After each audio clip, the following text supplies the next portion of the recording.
Hello दोस्तों, नमस्कार। क्या हाल है। एक अमेरिकी लेखक ने कहा है कि यदि समाज में पुलिस ना हो तो समाज जानवर बन जाएगा। वाकई हम आप पुलिस के होते ही देश के अंदर सुरक्षित महसूस करते हैं। ये अलग बात है कि काफी लोग पुलिस की कार्यप्रणाली से भले ही असंतुष्ट हों, पर ये बिल्कुल सच है। 24 घंटे जागने वाली पुलिस के लिए हम सब एक सैल्यूट तो कर ही सकते हैं। सामना न्यूज 24 सैल्यूट करती है, चाहे तो आप भी सैल्यूट कर दें। सो फ्रेंड्स, आज तारीख है 8 जुलाई और दिन है शनिवार। हिंदी तिथि है पंचमी। सावन मास है, कृष्ण पक्ष के पूर्व भाद्र पक्ष सौभाग्य योग है। दोस्तों, यदि आपको अपच रहती हो तो सौंफ और 1 चम्मच गुलाब के फूल की पंखुड़ियां पौन गिलास पानी में भिगोकर सुबह निहार मुंह पानी पीने से और सौंफ को चबाकर और पंखुड़ियों को चबाकर खाने से आपको लाभ मिलेगा। उम्मीद है आप स्वस्थ हो जाएंगे।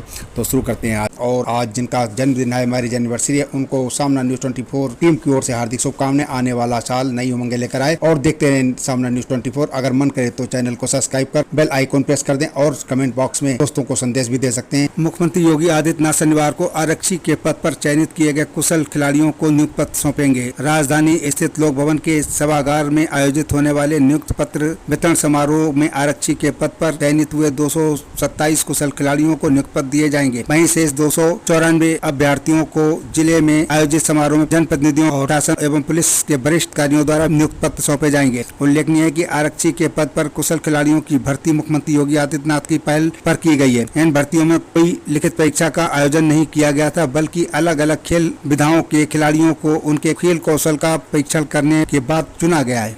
सिंदौली थाना अंतर्गत क्षेत्र के गांव कोटवारी निवासी विजय 25 की खंबे में उतरे करंट की चपेट में आने से मौत हो गई। वो अपने साले के साथ बाग से लौट रहे थे। उनकी मौत पर परिवार में कोहराम मच गया। परिवारजनों ने पावर कॉर्पोरेशन पर लापरवाही बरतने का आरोप लगाया। विजय खेतीबाड़ी का काम करते थे। बृहस्पतिवार को उनका साला मुनिंद्र निवासी पचखेड़ा थाना सिंदौली बहन लक्ष्मी से मिलने आया था। शाम करीब 4 बजे विजय और मुनिंद्र आम के बाग से लौट रहे थे। वहाँ से लौटते समय आगे चल रहे विजय बिजली के पोल से उतरे करंट की चपेट में आ गए। उनकी मौके पर ही मौत हो गई। हादसे के बाद ग्रामीण इकट्ठा हो गए। उन्होंने बिजली की सप्लाई को बंद कराने के बाद सबको पोल से हटाया। सूचना पर थाना प्रभारी महेंद्र सिंह ने मौके पर पुलिस कर्मी भेजे। सबका पोस्टमार्टम के लिए भेजा गया। विजय की मौत से पत्नी लक्ष्मी का रो का बुरा हाल है। विजय का 4 माह का बेटा भी है। लोगों में काफी गुस्सा है और बिजली विभाग इस बात पे देखभाल नहीं करता कि कहाँ करंट उतर रहा है। उसकी जिम्मेदारी बनती है कि वो बिजली के पोलों को चेक करे कि करंट है या नहीं है।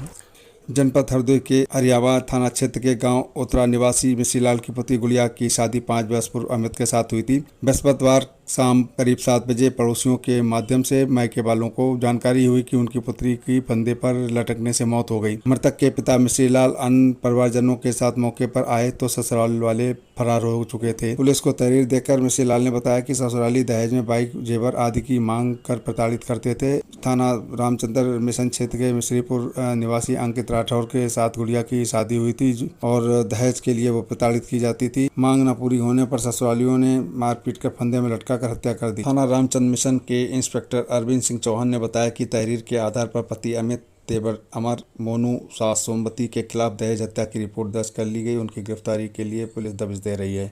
जौनपुर से दोपहर करीब 3 बजे एक टाटा मैजिक वाहन सवारियां भरकर पहुंच जा रही थी। बरुआरा गांव के सामने अनियंत्रित होकर वाहन हाईवे के किनारे पानी में लबालब धान के खेत में पलट गया। वाहन में करीब 10 यात्री सवार थे। चालक वाहन से कूदकर भाग गया। लोगों ने यात्रियों को बाहर निकाला। थाना प्रभारी संतोष श्रीवास्तव ने बताया कि वाहन को सुपुर्दगी में दे दिया गया है, लेकिन देखने में आता है कि लगातार डग्गामारी हो रही है। लोग चोट खाते हैं, वाहन पलटते हैं, एक्सीडेंट होते हैं, लेकिन उसके बाद भी कोई प्रतिबंध या कोई उनके ऊपर रोकथाम करने के लिए पुलिस प्रशासन की कार्रवाई नजर नहीं आती। शाहजहानपुर जनपद शाहजहानपुर नगर पालिका जलालाबाद के बाबू का महिला कर्मचारी से अश्लील हरकत करते हुए वीडियो वायरल हुए हैं। कलर की करतूत ऑफिस में लगे सीसीटीवी कैमरे में रिकॉर्ड हो गई है। वीडियो वायरल होने के बाद नगर पालिका अध्यक्ष ने क्लर्क से जवाब तलब किया है। भाई कई लोगों द्वारा वीडियो ट्वीट किए जाने के बाद पुलिस दोनों लोगों को थाने लाकर पूछताछ कर रही है। शुक्रवार को सोशल मीडिया पर नगर पालिका के ऑफिस में कई वीडियो वायरल हुए। वीडियो में नगर पालिका का एक बाबू ऑफिस में ही महिला सहकर्मी के साथ अश्लील हरकत करता दिख रहा है।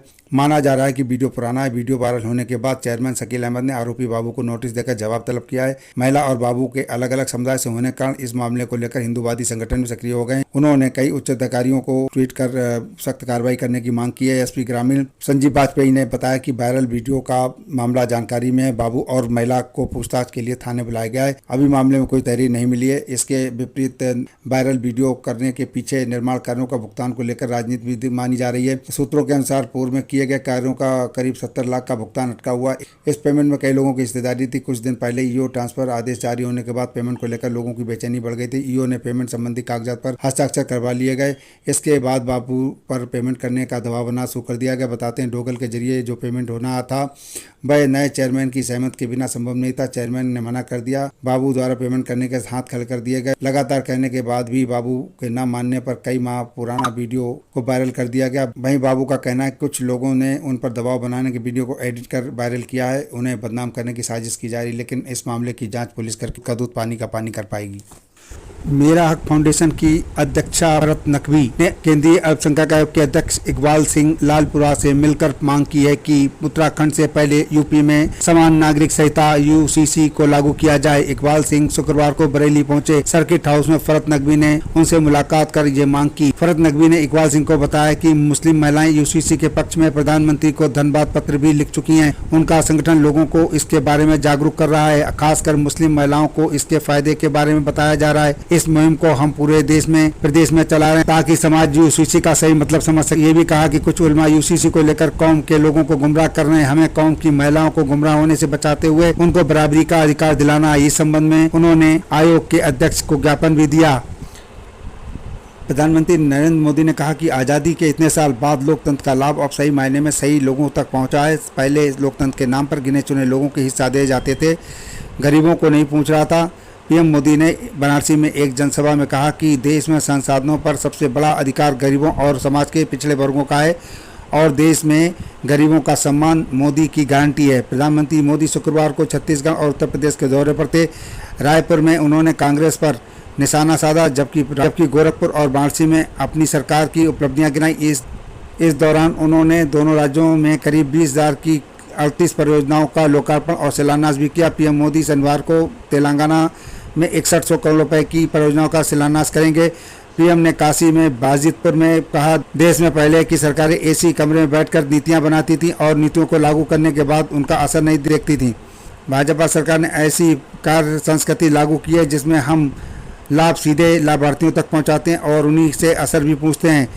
इससे पहले पीएम मोदी गोरखपुर में गीता प्रेस की शताब्दी वर्ष में शामिल हुए। पीएम मोदी ने यहाँ कहा, मेरा गोरखपुर का दौरा विकास भी विरासत भी की नीति का अद्भुत उदाहरण है। आज हम विश्व स्तरीय बुनियादी ढांचा बना रहे हैं तो साथ ही केदारनाथ और महाकाल महालोक जैसी तीर्थों का भव्यता के साक्षी भी बन रहे हैं। संतों की तपस्या कभी निष्फल नहीं होती, उनके संकल्प कभी शून्य नहीं होते। उन्हीं संकल्पों का परिणाम है कि सदियों के बाद अयोध्या में भव्य राम मंदिर निर्माण का हमारा सपना पूरा होने जा रहा है। पीएम ने यह भी कहा कि ईश्वर किसी भी रूप में आ सकते हैं। कभी कोई संत आकर समाज को दिशा दिखाते हैं तो कभी कभी गीता प्रेस जैसी संस्थाएं मूल्यों और आदर्शों को पुनर्जीवित करने के लिए प्रकट होती हैं। पीएम नरेंद्र मोदी ने छत्तीसगढ़ के रायपुर में कहा कि भ्रष्टाचार कांग्रेस की सबसे बड़ी विचारधारा है। कांग्रेस का पंजा विकास की राह की दीवार बनाकर खड़ा है। पीएम ने 7600 करोड़ की परियोजनाओं को सौगात देने के बाद कहा कि अगले 25 साल छत्तीसगढ़ में विकास के लिए महत्वपूर्ण होंगे, लेकिन एक बड़ा पंजा ऊंची दीवार की तरह खड़ा है। कांग्रेस के पंजे ने आपके अधिकारों को छीनने का फैसला किया है। विधानसभा चुनाव में कांग्रेस के 36 वादों में शराबबंदी शामिल थी। वादा पूरा करने के बजाय कांग्रेस ने करोड़ों का शराब घोटाला किया और उसका पैसा कांग्रेस के खाते में गया।